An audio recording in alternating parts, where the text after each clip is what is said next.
நம்ம பார்க்க போறது இயற் 2ஓட குறுவினாக்கள். "ஆழப்பொரு மரம் வளர்ப்போம்" என்னும் முழக்கத்தோட வாயிலாக எவற்றை வலியுறுத்துவார்? இப்போ இதுல என்னெல்லாம் இருக்கு? மரம் வளர்ப்போம், மழை பெறுவோம். மரம் வளர்ப்போம், உயிர் காப்போம். மரம் வளர்ப்போம், மண் அரிப்பை தடுப்போம்.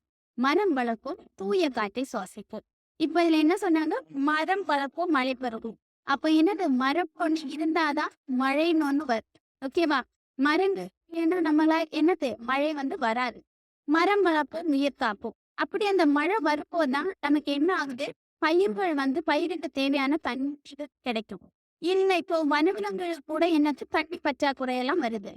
அப்போ அந்த மரம் வளர்க்கறனால தான் என்னது? பயிர் செழிக்கும், வனவிலங்குகளுக்கு தேவையான நீர் கிடைக்கும். மரம் வளர்ப்போம், மண்ணரிப்பை. இப்போ நம்ம மரம் வளர்த்தா மட்டும்தான் என்ன ஆகுது? மழை பெய்யும் போது மண் அரிக்காம இருக்கு. இல்லைன்னா மண் என்ன ஆகுது? வேற எதுவும் இல்லை. இப்ப மரம் இருக்கிறனால அதோட வேர்கள்ல இடையில என்ன ஆகுது? சிக்கி அந்த மண் அரிப்பு தடுக்கப்படும். ஆனா இதே அந்த வேர்கள் இல்ல, மரம் இல்லைன்னா என்னது? மண் அரிச்சிட்டு போகும். மரம் வளர்ப்போம், தூய காற்றை சுவாசிப்போம். இப்ப மரம் வளர்க்கும் போதுதான் என்னது? நமக்கு சுத்தமான காற்று நம்மளுக்கு சுவாசிக்க முடியும். இல்லைன்னா என்னது? மரமும் நமக்கு இல்லைன்னு வைங்க. நம்ம சுவாசிக்கிற காற்று எப்படிதான் இருக்கும்? தூய்மையற்ற காற்றாக தான் இருக்கும். ஓகேவா? அதனால நம்ம என்ன பண்ணணும்?